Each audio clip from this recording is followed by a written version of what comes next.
अस्सलामु अलैकुम वरहमतुल्लाहि वबरकातुहू। हज की अदायगी के सही होने की 9 शर्तें हैं। नंबर 1, मुसलमान होना, लिहाजा काफिर का हज करना मुअतबर नहीं। नंबर 2, हज का एहराम बांधना, लिहाजा बिला नियत एहराम मनासिक हज अदा करने का कोई एतबार नहीं। नंबर 3, हज का ज़माना पाया जाना, यानी हज के महीनों यानी शव्वाल, ज़िलक़ाइदा और ज़िलहज्जा और अय्याम हज यानी 8 ज़िलहिज्जा से लेकर 12 ज़िलहिज्जा में हस्ब तफसील मनासिक अदा करना। नंबर 4, मक़ामात मुक़द्दसा यानी मस्जिद हराम, बैतुल्लाह, मिना, अराफात और मुज़दलिफ़ा वग़ैरह में मनासिक की अदायगी, लिहाजा मज़कूरा मक़ामात के अलावा मनासिक की अदायगी का कोई एतबार नहीं। नंबर 5, इम्तियाज़ की सलाहियत यानी हज करने वाला इतना शऊर रखता हो कि वह हज और दीगर अफ़आल में तमीज़ कर सके। नंबर 6, आक़िल होना, लिहाजा बेअक़ल की तरफ से हज फ़र्ज़ अदा नहीं हो सकता। नंबर 7, अरकान हज का ख़ुद अदा करना, यानी बिला उज़्र अगर अरकान ख़ुद नहीं अदा किए तो हज दुरुस्त नहीं होगा। अलबत्ता अगर उज़्र हो तो उसकी तफसीलात अलग है। नंबर 8, अहराम की हालत में जिमा ना करना, यानी इसलिए कि वक़ूफ़ अरफ़ा से क़ब्ल जिमा करने से हज फासिद हो जाता है। नंबर 9, जिस साल अहराम बांधा है इसी साल हज करना, लिहाजा अगर इस साल में हज अदा ना किया तो इस अहराम से अगले साल हज अदा करना दुरुस्त ना होगा। अगर किसी शख्स पर हज फ़र्ज़ हो गया था और उसने बिला ताख़ीर हज का सफ़र शुरू किया और इत्तिफ़ाक़न हज से पहले ही उसकी वफ़ात हो गई तो उस पर अपनी तरफ से हज कराने की वसीयत वाजिब नहीं है। और अगर हज कई साल पहले वाजिब हो चुका था लेकिन उसने ना तो हज के लिए कोशिश की और ना सफ़र के लिए निकला वो, ताकि वफ़ात का वक्त आ गया तो उस पर हज बदल की वसीयत लाजिम है जो उसके मतरूका तिहाई माल से पूरी की जाएगी। वुसाअत के बाद फ़कीर हो गया, किसी शख्स के पास इतना माल था कि वो बआसानी हज कर सकता था लेकिन वह गफलत में पड़ा रहा ताकि हज का वक्त गुजर गया, फिर वो फ़कीर हो गया तो भी उस पर हज बराबर फ़र्ज़ रहेगा और माल ख़त्म होने की वजह से फ़र्ज़ियत साक़ित नहीं होगी।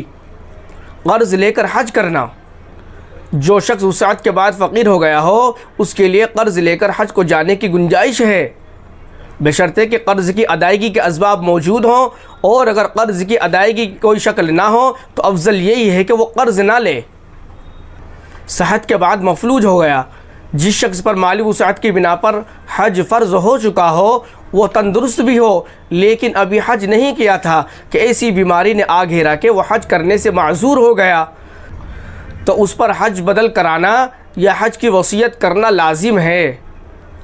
हज के सफ़र के आदाब, जब कोई शख्स सफ़र हज के लिए आज़िम हो तो उसे दर्जा झेल बातों का ख़याल ज़रूरी रखना चाहिए।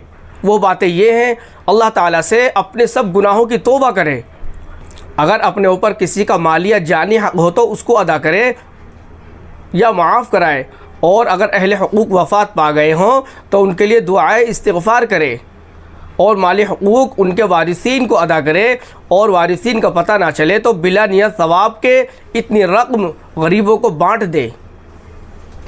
वालिदैन वग़ैरह की रज़ामंदी से सफ़र करे। अपने पास अगर कोई अमानत या आरियत की चीज़ रखी हो तो वो मालिक को वापस लौटा दे। अपने ऊपर दूसरों के हुकूक मसलन क़र्ज़ वग़ैरह और दूसरों पर अपने हुकूक के बारे में तहरीरी वसीयत लिख कर जाए। इस्तिखारा करके सफ़र का आगाज़ करे ताकि हर कदम पर अल्लाह ताला की मदद शामिल हाल रहे। बेहतर है कि किसी नेक रफ़ीक सफ़र को साथ ले ले जो दीनी व दुनियावी एतबार से उसका मुआविन हो, मददगार हो। हज के ज़रूरी मसाइल व मनासिक सीख कर सफ़र शुरू करे या किसी मुअतबर आलिम के काफ़िले में शामिल होकर सफ़र करे। बेहतर है कि सफ़र में खालिस इबादत की नीयत हो, तिजारत वग़ैरह मकसूद ना हो। दौरान सफ़र अशिया की ख़रीदारी ज़्यादा मोल भाव ना करे बल्कि फ़राख दिली से ख़र्च करे, क्योंकि हज के सफ़र में हर रुपये के बदले 7 लाख रुपये ख़र्च करने का सवाब मिलता है। ज़्यादातर बावज़ू रहने की कोशिश करे और पाकी की हालत में सोने का अहतमाम करे। ज़बान को गैर ज़रूरी बातों से महफूज रखे। जुमारात के रोज़ सफ़र का आगाज़ मसनून है। जब सफ़र का इरादा करे तो अपने घर में 2 रकात नमाज सफ़र की नीयत से पढ़े और इस तरह घर से निकले कि गोया कि दुनिया छोड़ कर जा रहा है।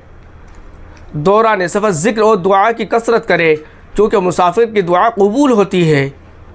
सफ़र में गुस्सा गर्मी से इज्तिनाब करे और नर्म रवि और हुस्न खल्क़ का मुज़ाहिरा करे और भीड़ की जगहों पर धक्का मुक्की से परहेज़ करे।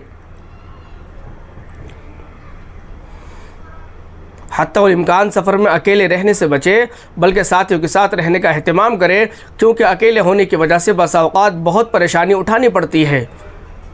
अल्लाह रब्बुल इज़्ज़त हम सबको इन बातों पर अमल करने की तौफ़ीक़ अता फ़रमाए और इन बातों को ज़्यादा से ज़्यादा लोगों तक शेयर करें और लोग भी इस वीडियो से फ़ायदा उठाने वाले बने।